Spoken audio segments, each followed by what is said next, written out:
Welcome to the Deep Dive. You've handed us an extraordinary collection of sources today. Materials that sit squarely at the intersection of, well, wealth creation, personal strategy, and these really deep, ancient cosmological theories. That's right. We're talking about using advanced classical systems, specifically astrology and Feng Shui, but not as, some kind of superstition. It's about using them as a sophisticated, integrated strategic playbook for achieving massive abundance. It's highly ambitious, and that's exactly what our mission is today. We are unpacking this entire stack of material to really synthesize a clear, actionable, strategic blueprint for you. And it's not just about stability, is it? Not at all. This is about understanding the actual mechanics of scaling. We're talking about moving from maybe a millionaire mindset to the kind of momentum you'd need to operate at the billionaire level. Especially now. Especially now in an age that's just dominated by these rapid tech shifts and, AI-driven economies. We are looking for those precise aha moments that translate this ancient theory into practical modern action. And that specific focus on 2026, the year of the fire horse. That feels critical. It gives us a deadline, a defined energetic environment to actually plan against. It does. This isn't some vague future projection. It's a specific elemental forecast, which lets us calculate potential obstacles and, more importantly, strategic advantages. So it's about aligning our internal intentions with our external environment to create, well, not just opportunity, but serious, sustained financial momentum. Precisely. And we have to acknowledge that the core of these systems, Feng Shui and electional astrology, they move so far beyond anything that could just be dismissed as mystical. Right. They are rigorously developed frameworks. They focus on intention, strategy, and understanding the measurable cyclical ebb and flow of planetary and environmental energies. When we integrate these, what we're creating is a precise roadmap for personal evolution and purposeful action. It's about moving with the tide, not against it. Exactly. It's about making deeply informed strategic decisions about both time and space. Okay, let's unpack the bedrock of this strategic path then, starting with Feng Shui itself. When you break it down, the literal meaning, Feng is wind and Shui is water. It sounds, disarmingly simple. It does, but the principles governing it are profoundly complex. And the classical definition really clarifies the purpose. We can go straight to Guo Pa's seminal work, The Book of Burial, and it beautifully encapsulates the whole challenge.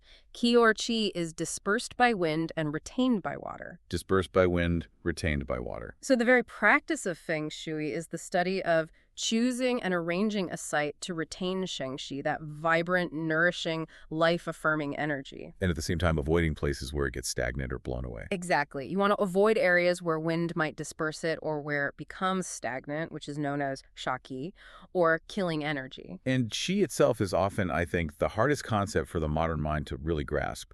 It's described as this invisible life energy moving through space, almost like breath moves through the body. It's a great analogy. And if that flow is healthy and continuous, we thrive. Our thoughts are clearer, our bodies are energized, and we feel productive and focused. And conversely, if that qi stagnates, we experience all the classic symptoms. You feel sick, anxious, unproductive, or just generally stuck. Which is why this is so powerful in a contemporary context, isn't it? We can almost translate this whole system into a form of advanced environmental regulation.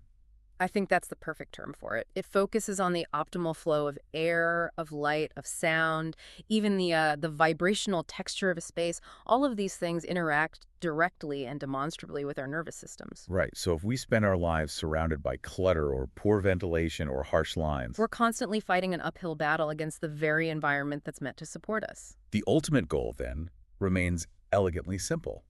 Create balance. That yin and yang between people and their environment. Yes, and considering we live in probably the most technologically stimulating, information-overloaded era in human history, our internal systems are just constantly overwhelmed. That feels like the crux of it. It is. Feng Shui, developed over 3,000 years ago, was trying to create environments that put humans in harmony with nature. Yin and yang are just the fundamental expression of that balance. Light and dark, active and passive, movement and rest. So productive workspace needs a bit of both. An appropriate balance, yes. You need enough yin for focus and reflection, but you absolutely need enough yang light, color, activity for momentum and drive.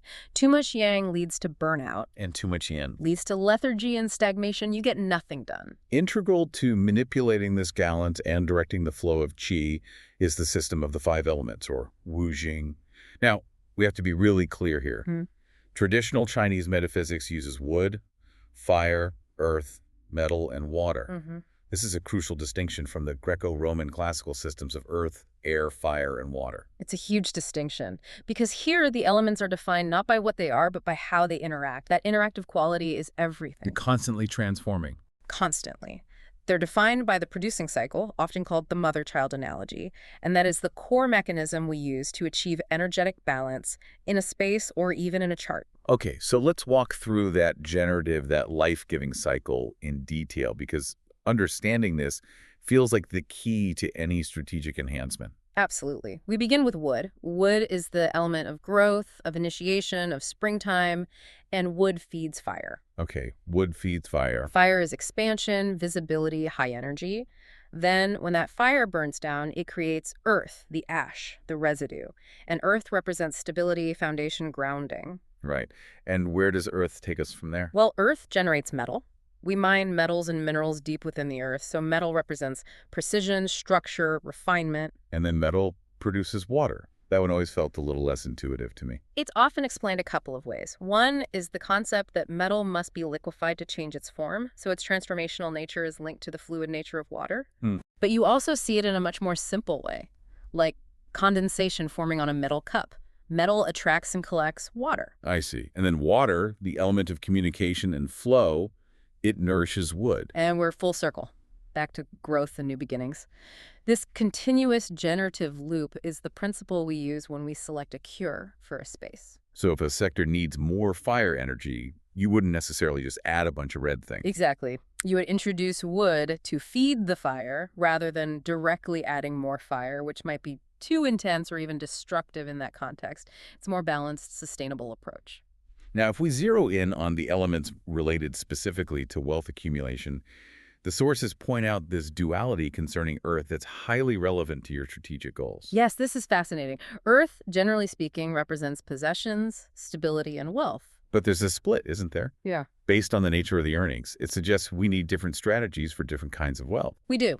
The concept of wealth is refined into 2 distinct elemental categories. First, you have metal. Metal represents inherited earnings and luck. The windfall. The windfall, the inheritance, the favorable destiny. It's the money that, for lack of a better term, comes easily. And then there's Earth. And earth represents acquired and worked for earnings and wealth.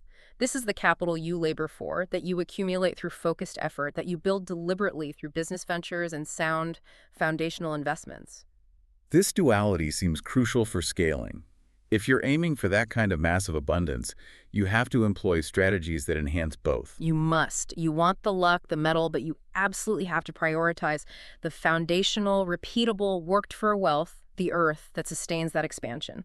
This directly informs how we use our physical space. Which perfectly bridges us to the modern Feng Shui perspective, this profound concept that life is a hologram. The belief is that your internal landscape of thoughts and intentions is perfectly mirrored in your external environment.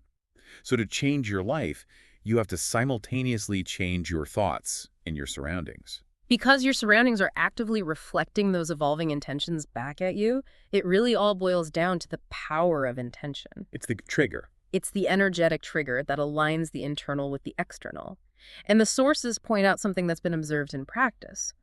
The effect of intentional feng shui, of making a purposeful shift in your environment, it actually intensifies over time. But why does it intensify? That's interesting. It intensifies because every time you see a beneficial shift, a new client comes in, a deal closes unexpectedly, your mental clarity improves. You are strengthening the internal belief that your actions are working. If you're creating a feedback loop. A positive feedback loop of success and self-validation. You've convinced yourself that the change you initiated is having a measurable effect, which in turn strengthens the energy of the intention itself.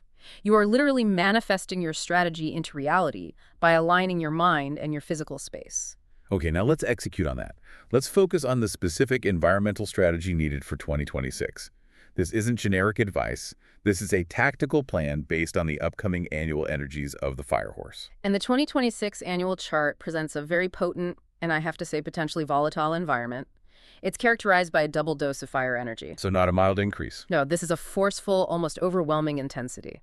The fire horse, by its nature, embodies unstoppable passion, innovation, courage, and rapid, aggressive change.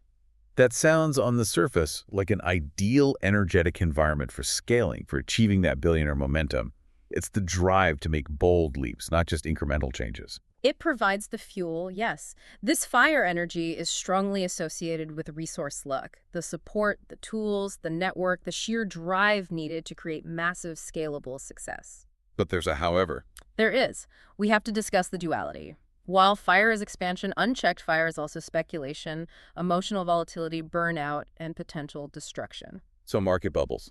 The high risk of market bubbles, sudden financial losses, and intense psychological exhaustion for high achievers will be palpable in 2026. Strategic risk management has to be paramount. Which makes the need for environmental harmonization even more critical. You have to temper that intensity. Yeah. So what is the core strategic imbalance we must solve in our physical spaces for 2026? The critical elemental imbalance is that the analysis of the 2026 annual chart reveals the water element is completely missing. Completely, not just deficient. It's an absolute void. This is not a minor deficiency. And since water governs financial opportunities in 2026, an absence of water means an absence of easy flow. Precisely. Financial success will not come from speculative, low-effort gains. It's going to require immense effort, careful timing, and strategic consistency. Water symbolizes wisdom, flow, deep connectivity. Without it, that double fire can just burn through resources way too quickly. So the strategy is clear. The single most powerful and strategic remedy for abundance in 2026 is introducing the water element or powerful water symbols into your living and working spaces to compensate for this fundamental lack of wealth flow energy. This action grounds the fire, introduces calm decision-making, and creates necessary liquidity. Okay, let's get tactical. Where exactly do we place this crucial remedy? That brings us to the Bagua map, the energetic grid that we map onto our floor plan. Yes, derived from the 9-square Luo Shu grid. We use it to identify specific areas of life. For wealth, we're targeting the specific wealth sectors, or guas. And the sources highlight one in particular. They highlight the prosperity gua, which is traditionally associated with the signs Taurus and Scorpio. When we enhance this area, we follow that generative cycle we talked about. We introduce colors like blue for water, or purple, red, gold, or even green for wood, since water nourishes wood. And since we desperately need water, what are the optimal physical cures for this gua in 2026? Given the urgency of the imbalance, the most critical enhancement is introducing moving water. We're talking a fish tank or a fountain. Activating the sector with dynamic water is paramount. And then you can add other supportive enhancers. Yes, you follow the generating cycle. A jade plant, which is wood, which water nourishes. Gold coins, which is metal, generated by earth. A sturdy treasure box representing earth and wood. Even images associated with wealth and wisdom, like Lakshmi or Ganesh. For even just a $100 bill? Or simply placing a high-denomination bill in a protective space to symbolize that monetary flow. We have to pause here, because the placement of water it's a classic Feng Shui minefield. Yeah. Get it wrong, and the destructive cycle kicks in. Absolutely. This is not something to do casually. We have to respect the destructive cycle. Water nourishes wood, which makes it great for the career and family guas. However, water puts out fire. So you would never put a fountain in the famed gua? Never. If you place a large fountain or fish tank in the famed gua, which is ruled by fire, you are literally destroying your visibility, your reputation, and your public recognition. It's a huge strategic mistake. And what about earth and water? Earth muddies water, so using heavy earth tones is less favorable in the career gua, which needs that clear water flow. But it's perfectly fine for areas ruled by metal, like creativity or health, because earth produces metal, strengthening that sector. General cures without this kind of elemental analysis are, well, they're strategic error. Okay, beyond the fixed Bagua map, we have the annual shifts of the flying stars. This system analyzes 9 distinct types of energetic chi that move into specific sections of the home each year. And they heavily impact everything: finance, health, relationships, harmony. The flying stars are the annual game changer. So for 2026, what's the key for significant financial activation? It's the globally auspicious #8 Wealth Star. This is an Earth star, and in 2026, it flies into the east sector of your home or office. This is a critical point of strategy. Historically, during Period 8, which just ended in 2023, the #8 star was the ruling prosperity star. Its energy was at its absolute peak. Right. We are now in period 9, which runs from 2024 to 2043, so the power of the #8 star has naturally declined a bit, but it remains highly auspicious. And the sources note something else in the East for 2026 that makes it even more potent. Yes, crucially, the east sector in 2026 is further amplified by the presence of 2 additional big auspicious stars from the more complex 24 mountain system. This triangulation makes the East one of the most promising areas for triggering large-scale wealth and opportunity in the entire year. So if you are serious about exponential scaling. This sector demands your attention. Now let's address the elemental conflict in the East. The East is a naturally wood sector. The #8 wealth star is an earth element. In the destructive cycle, wood drains the energy of Earth. Which effectively weakens our wealth star. This is where the strategy becomes really precise. So how do we fix that? To awaken this powerful but drained wealth energy effectively, we have to use the generative cycle strategically. We need to introduce sizable or symbolically strong earth element enhancers to feed the #8 stars earth energy. We have to reinforce it against the native word of the sector. So we're not just placing a tiny crystal on a shelf. No, we are reinforcing the foundation. We need substantial earth elements. Large crystal clusters, sturdy stone ornaments, multiple crystal points. The scale and the sturdiness of the placement matter because you're trying to overpower the draining effect of the wood. And what about the symbolism of the East? The East is known as the Palace of the Dragon, a potent symbol of power and authority. So substantial dragon-themed enhancers, specifically ones designed to activate wealth and power, are highly beneficial here. And before we move on, a quick mention of career and leadership luck. Yes, the auspicious #6 Career Star. It's a white metal star that brings career, leadership, and authority luck. In 2026, it's located in the north. So for anyone seeking promotions, scaling your organization, strengthening their public authority. Activating the north with metal elements is the secondary strategic objective for the year. We've addressed the environment. Now we turn our attention to the second pillar of this strategic blueprint, time. For high-level ambition, market timing is crucial. But for us, cosmic timing astrology is the ultimate strategic tool. It provides the most detailed roadmap for purposeful action. This is the realm of electional astrology. Which is the ancient art of choosing the most optimal moment to begin anything. Anything, a new business launch, a merger, signing a contract, even initiating a difficult conversation, all to ensure it receives maximum energetic support from the universe. So astrology in this context is redefined. It's not a predictive fate system, but a roadmap for growth. It helps you live in flow with your cosmic blueprint. But for those major life-altering decisions, the kind that truly scale your life, electional astrology is the fine-tuning. What's the prerequisite for applying this fine-tuning, though? The sources are very clear on this. Timing a new venture is best supported if your natal transits and your slower, major predictive techniques like solar arcs or secondary progressions are already showing supportive alignment. So you need the personal engine running smoothly before you hit the accelerator. That's a perfect way to put it. If your personal chart is showing massive foundational stress, choosing the perfect electional moment might mitigate some risk, but it won't save a venture that is cosmically ill-timed based on your own destiny path. And the sources offered a great caution here, which is essential for high achievers.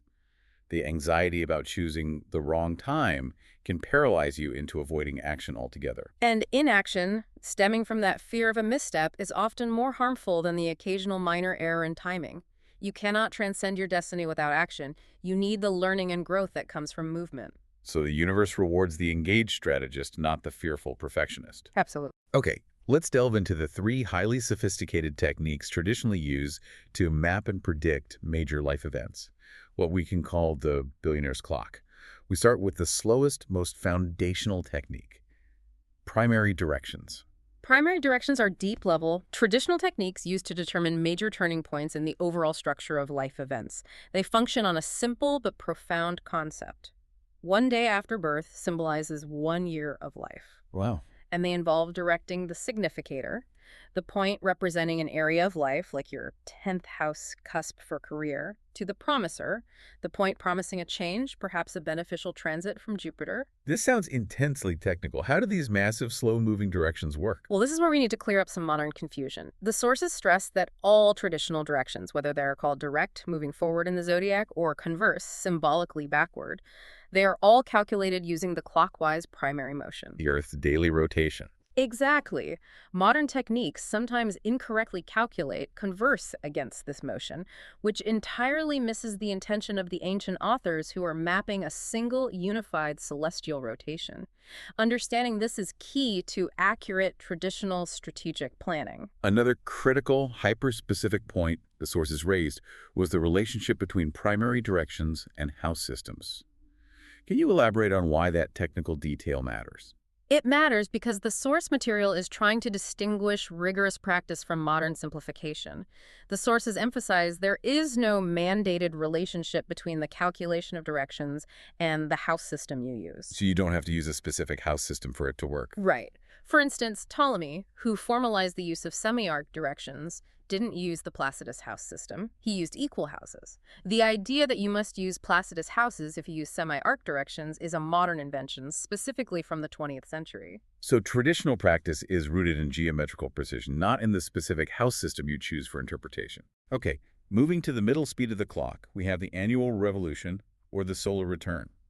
This is a popular technique today, but its traditional use is often misunderstood. It is misunderstood precisely because so many people regard the solar return chart, which is cast for the exact moment the sun returns to its natal degree each year, as an independent horoscope. And the sources say that's a mistake. The sources are definitive. Regarding it as an independent chart will inevitably lead to hit-and-miss predictions. So what is its true strategic value then? The solar return provides the details and the flavor of the year. It shows where the planets land in the houses, their configurations. But this detail must be used to interpret planets and areas of life that have already been activated by the slower, major methods, the primary directions or perfections. So it answers the question, now that this significant life area is activated for change, what specific events or energies will characterize that change over the next 12 months? Exactly that. Which brings us to the fastest layer, transits. The real-time planetary movements. This is the daily weather report, and it's often the first technique modern students learn. But traditionally, transits were utterly dependent on the slower cycles. Correct. The key strategic advice from ancient and medieval authors is to pay attention only to the chronocrators. The chronocrators. The planets that have already been activated by a direction or perfection. Can we clarify that analogy? If the primary direction is the cosmic blueprint saying a major career shift is coming, and the solar return is the annual budget detailing the resources for that shift, what's the chronocrator? Is it like the judge and the transit is the actual court date? That's a perfect way to phrase it. The chronocrator is the planet that holds the time. It's the one that has been officially selected by the slow foundational methods to govern that specific phase of life. And the transit is the trigger. The transit is the final timing mechanism that determines the precise when the moment the larger promised event occurs. You'd look at slow-moving Saturn transiting the exact degree of your directed significator, or faster Jupiter transiting the house activated by your annual perfection. Transits alone just lack the gravity of the underlying framework. Now let's translate that high-level strategy into the most accessible, immediate action for you, the listener, using the lunar cycles. This is the operational rhythm for intention setting. And it's the most powerful daily tool for scaling ambition. The new moon is the absolute foundation of setting intentions. It represents new beginnings, the time to plant seeds of intention and harness creative potential aligned with the specific sign and house it's transiting in your natal chart. It's the moment to define what you want the universe to deliver. Let's use a concrete example for someone aiming for that billion-level scaling. Okay. If you are looking for that breakthrough moment in leadership and public image, aligning with the new moon in Aries would be ideal. Aries rules the first house identity, self-starts, and often, by extension, the energy needed for your career path. And the ritual itself is very active. Highly active and focused. You're setting realistic, specific, and positive intentions. Not just, I want more money, but I now welcome 5 new high-level partnership deals this quarter. It has to be specific. And the physical activation component is key here. linking the internal intention to the external Feng Shui practice we've been talking about. Absolutely. The activation ritual involves not just writing the intention, but lighting a red candle for fire and action in your career or fame gua. And the sources suggest a symbolic action like flicking water onto your solar plexus, the seat of personal power, to affirm the cleansing and renewal of your energetic core before the launch. And in contrast, the full moon is the culmination. It brings the energy of completion, release, and the harvesting of efforts. This is when you review the intentions you planted 6 months prior and consciously let go of what is no longer serving your strategic trajectory. It keeps you dynamically focused on growth, not stagnation. This is where we reach the apex of the analysis. We take the deeply personal map of destiny, the natal chart, and we overlay it onto the energy flow of the environment, the Bagua map. This personalized method, often called astro feng shui, is where the most powerful and targeted results for wealth activation are really generated. It creates a closed loop. Yes, where your internal energetic blueprint is actively connected to the physical flow of energy in your home. We use the natal chart houses as precise guides for activating the corresponding physical sectors, or baguas. Okay, let's map out the strategic financial activations using the natal chart houses. The second house governs personal finances, self-esteem, your intrinsic values, essentially the money you earn through your own effort. So when a new moon falls in your second house, it strategically activates the physical prosperity gua in your home. So that becomes the opportune time, especially in 2026, to put those water remedies we discussed in that area. Exactly. You're amplifying the money you attract through your own labor. And the eighth house. That's often called the house of transformation and deeper resources. Yes. The eighth house governs shared finances, debts, investments, legacies, transformation. A new moon here activates a different, often more profound, wealth gua. Rituals here are designed to yield wealth unexpectedly, often through partnerships or external windfalls. Let's expand on that specific anecdote from the sources, because it perfectly illustrates this synergy of internal intention and external opportunity. It's a fantastic case study. A consultant detailed a client who, on the night of a new moon hitting their eighth house, conducted a highly focused ritual in their physical wealth gua. And the intention was key. The client was starting a healing school, which is a perfect symbol for transformation. As part of the ritual, they wrote a symbolic check to themselves from the universe for the projected business revenue. And what happened? The very next morning, they received an email confirming a large, unexpected, substantial inheritance from a distant estate they were unaware was finalizing its affairs. Wow. That is the synthesis. It is. The internal intention, focused on transformation and shared resources, meeting the external, activated cosmic moment in the physical space, yielding money from a transformative source. That dramatically shows how intention and timing amplify destiny. And finally, the first house identity, image, life path that activates the career and life purpose gua. Right, which emphasizes that high-level career momentum requires a strong, well-defined sense of self. And the strategic interconnection works both ways, doesn't it? Often across opposing guas. It does. For instance, initiating a new business venture at a new moon in Aries, which rules the first house in career, is very likely to bring public recognition and status during the opposite sign cycle. So maybe when the sun moves into Capricorn 9 months later, which rules the fame and public status gua. Exactly. You plant the seed of identity and it culminates in public recognition. This strategic integration leads us back to the hierarchy of these systems. When we integrate Chinese astrology like Bazi or Zi Wei Du Shu with Feng Shui, the sources are emphatic. Your personal astrological chart always comes first. This is a foundational principle and it's non-negotiable. Your chart, be it Bazi or Zi Wei Du Shu, is your blueprint. It determines how environmental influences, the flowing qi, will manifest in your life.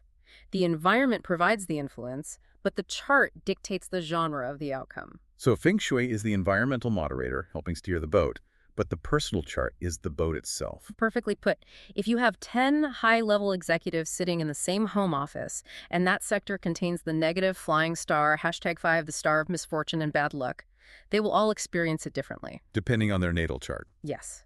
Some might face massive political stress at work, others might have physical accidents, and others could experience extreme financial loss. The environment offers the potential influence, but the personal chart filters and dictates the final experience.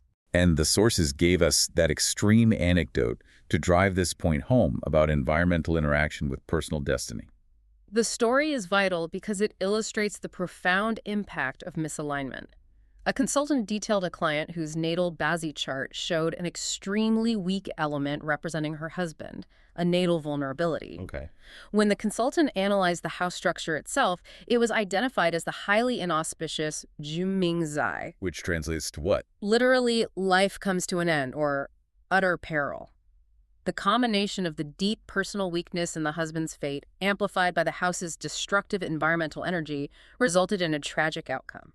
That emphasizes that professional feng shui is never just decoration. It's about mitigating or accelerating your destiny path. Which also emphasizes why strategic action and critical thinking must always supersede superstition.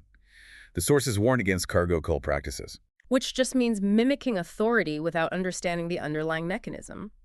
The modern popularity of these ancient systems has diluted their strategic rigor, often reducing them to just placing symbolic objects without understanding the elemental science or the timing. Critical thinking is paramount. So a statue, like paired elephants, doesn't spontaneously generate energy. No. Its effectiveness depends entirely on your intention and its placement within the elemental cycle of that sector. A water feature brings wealth and opportunity, but if you place it in the Feng Gua, you destroy your public image. Simple as that. What's the powerful lesson here? The lesson these metaphysical consultants continually reinforce is this.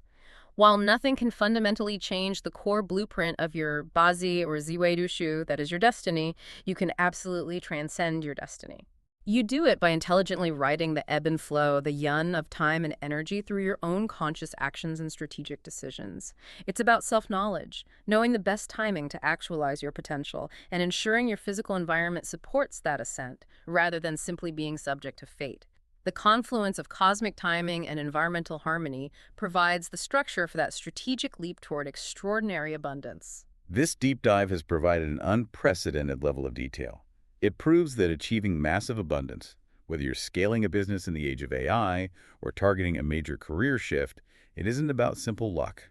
It's about integrated strategic alignment. It is, and we've defined 3 intertwined and critical paths for you to follow. First, you have to harmonize your space. Yes, by immediately compensating for that critical missing water element in 2026. You need to introduce wisdom and flow and strategically activate the East, which hosts that potent #8wealthstar, amplified by the 24 mountain system. Second, you must master the clock. Time your major intentions using the accessible rhythms of the lunar cycles while understanding the major directional and annual revolution cycles for robust, long-term strategic planning. That's the difference between daily maintenance and a deep multi-year blueprint. And finally, you have to personalize the power. Yes. Leverage your natal chart. Match the activated astrological houses, particularly the 2nd and 8th houses for wealth, with the corresponding physical bagua guas for highly targeted and effective enhancements. In the face of these intense energy shifts, like the double fire of 2026, which promises both massive acceleration and potential volatility, the key to scaling success is combining that bold, accelerating energy with intelligent strategy and careful timing. It is the synthesis of inner intention with outer environmentally regulated support that paves the path toward extraordinary achievement. We've really seen that achieving massive success isn't just about market timing. It's profoundly about cosmic timing. It requires a truly integrated worldview. It does. What stands out to you about how these ancient, complex systems inform modern ambition and this pursuit of abundance? My final provocative thought, I think, builds on that foundation of self-knowledge. Consider the words of C.G. Jung. He saw astrology as a repository of the overarching themes of the human psyche. So, if engaging with astrology, Basi, and Feng Shui is, in effect, a living dialogue with ancient humanity, a search for meaning, could the deep interest in these integrated systems today simply be a symptom of a fundamental human yearning for increased empathy and interconnectedness? A way to provide coherence and purpose in a world saturated by overwhelming information overload. So a search for structure in a chaotic world. Exactly. What profound knowledge projected into the heavens long ago are you currently using to navigate your own strategic life path? A profound point to leave us with. Thank you for sharing your sources and letting us guide you through this deep dive. Okay, let's unpack this further next time.